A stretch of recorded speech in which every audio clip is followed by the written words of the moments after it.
Hey, Jamsters, what's going on? I hope everybody's having a fantastic weekend.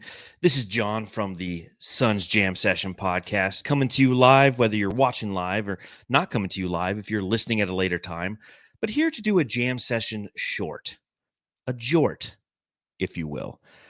Why? Well, because it's that time of the year and the Phoenix Suns season is over and there's not a lot of news about Phoenix right now. We're patiently waiting to hear what the decisions will be around the head coaching position for the Phoenix Suns. The NBA draft is a month away. The free agency is a little over a month away, a month and a half, if you will. So there's just not a lot to talk about. So I thought I'd come to you today and just talk a little bit and give you my thoughts on this jam session short about the San Antonio Spurs winning the Wemby sweepstakes, right? I mean, it's one of those things that as a Suns fan, we can't always be happy for the Spurs, right? I mean, we shouldn't be. And yeah, this has nothing to do with Phoenix, but this is 100% to do with how I view the Spurs getting Wemby through the eyes of a Phoenix Suns fan. And I thought I'd get together with this little Jordan and talk about it with you a little bit. And for those of you who know, I write for brightsideofthesun.com.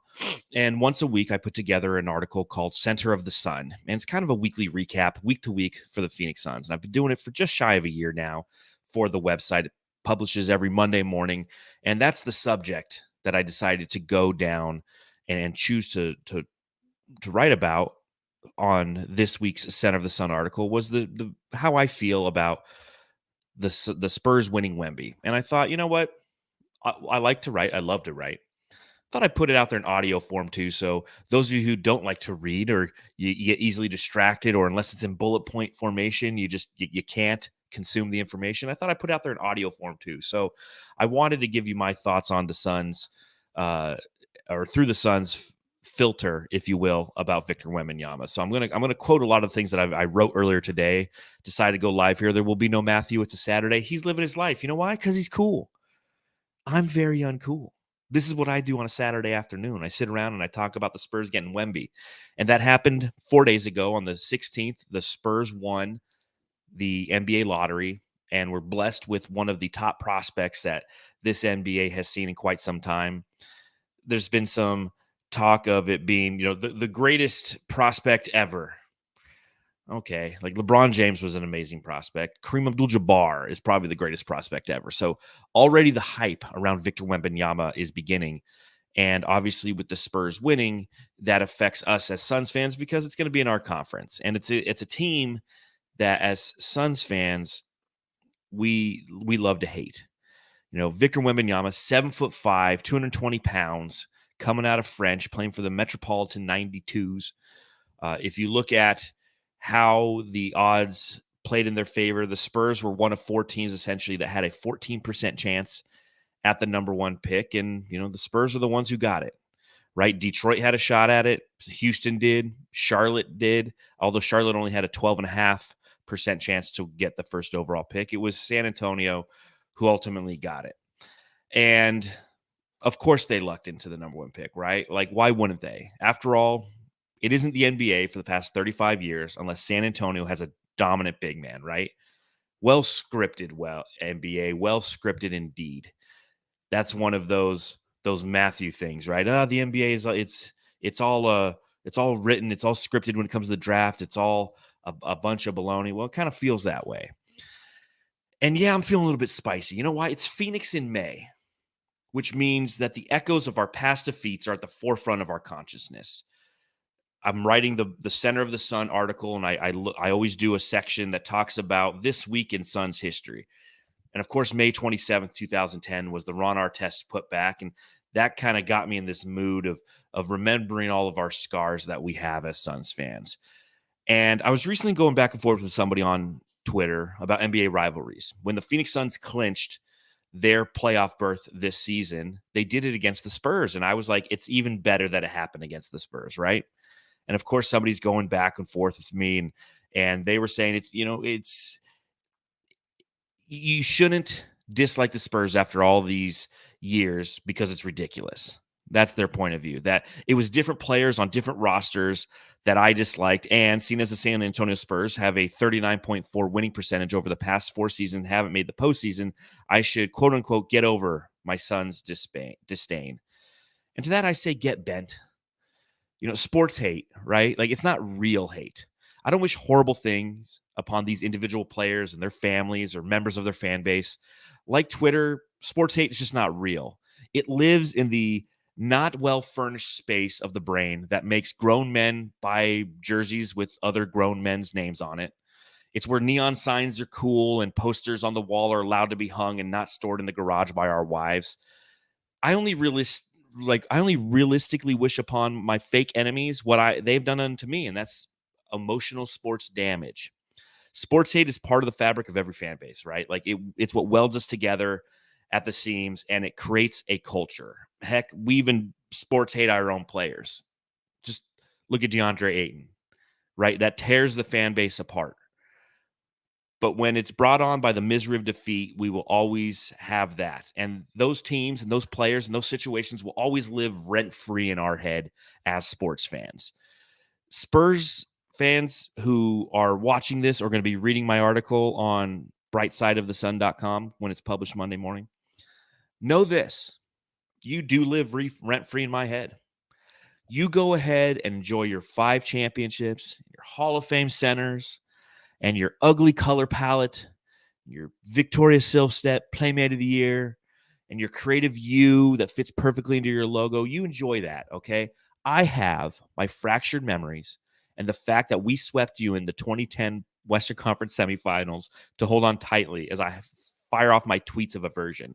I'm wearing a shirt that I got at game 1 or 2 of the 2010 NBA Western Conference semifinals.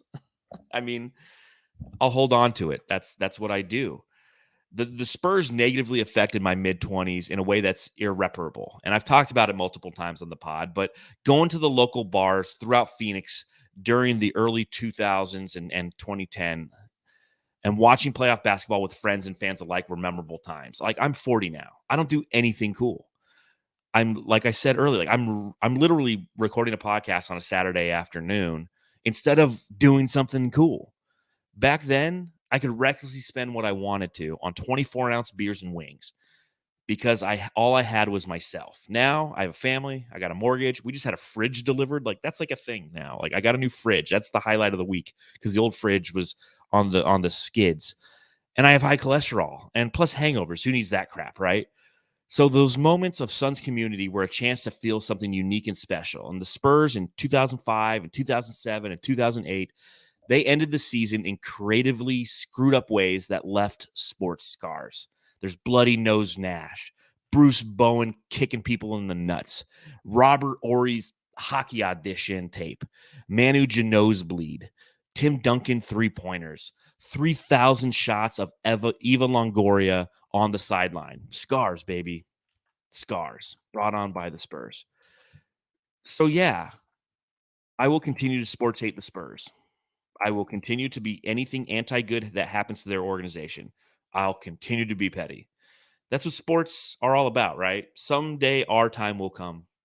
Someday we will live rent-free in the minds of opposing fan bases. And by we, I mean the Suns, because they don't care about me.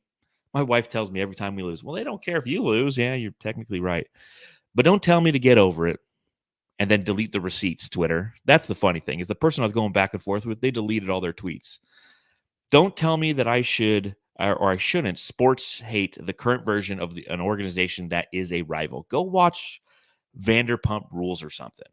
I'll be over here sports hating away. Why? Because as Lester Bangs says in Almost Famous, I'm not cool. I'm not cool.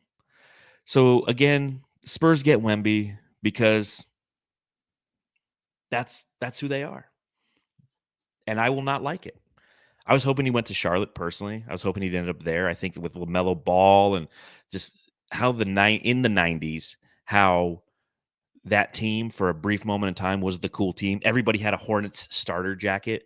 Like, bring back the cool Hornets. That would have been something interesting to see. But no, of course, Wemby goes to the San Antonio Spurs, which once again gives us a reason to sports hate them for the next decade because they're going to be good. They're going to be great. He's going to be good. He's going to be great. So that's all I wanted to pop on here and say. I wanted to thank everybody who's watching or listening. This is one of those jorts, one of those jam session shorts, and it's something that Matthew and I briefly glossed over was the fact that the Spurs got Wemby on our last pod. So I thought I'd dedicate 10 minutes to just that, talking about my feelings on Victor Wembanyama going to the Spurs and how I will forever and always sports hate the Spurs. Now it's something that I'm going to put together this offseason. I'll put together a piece on Bright Side of the Sun and have my Mount Rushmore of Suns sports hate. Who is it? Is it the Spurs? Is it Robert Horry specifically? Is it Mario Elie in the kiss of death? It's so many. There's so many moments. Is it Ron Artest in his putback on May 27th, 2010? There's so many moments in Phoenix Suns history that have absolutely crushed our souls and hurt our heartstrings. So many of them to choose from. Comment below who is on your Mount Rushmore of Suns sports hate. I'll consider, because there's so many moments I probably can't even remember them all. I've blocked some of them out of my mind. The Jerry Stackhouse could be up there for what he did to Joe Johnson, in 2005. So there's the Mavericks themselves. They deleted the Suns in 2006. There's a bunch. That's just what it means to be a Suns fan. So, Jamsters, again, thanks for hanging out and absorbing this content. If you haven't subscribed on YouTube, please do so. We're so close to 3,000 subscribers. So close. If you're on Apple Podcasts, give us a 5-star review, all that fun stuff, or don't. Do whatever you want. I'm not here to tell you what to do. Just like I don't want you to tell me how to utilize my sports hate towards the Spurs. I don't give a shit. I don't give a shit if they didn't make the playoffs for the past 4 years. You know why? Because that's a team that, while we've been suffering, has been won 5 championships in that time. A team that, even though they didn't make the last 4 playoffs, before that, the last time they missed the playoffs was 1997. They went 1997 to 2019. Like, come on, get off of it. So, Jamsters, subscribe, rate and review, hit that thumbs up button, and I'm going to go back to my Saturday. A very uncool Saturday. I have to go scrub turtle shit. So, go home and love your family.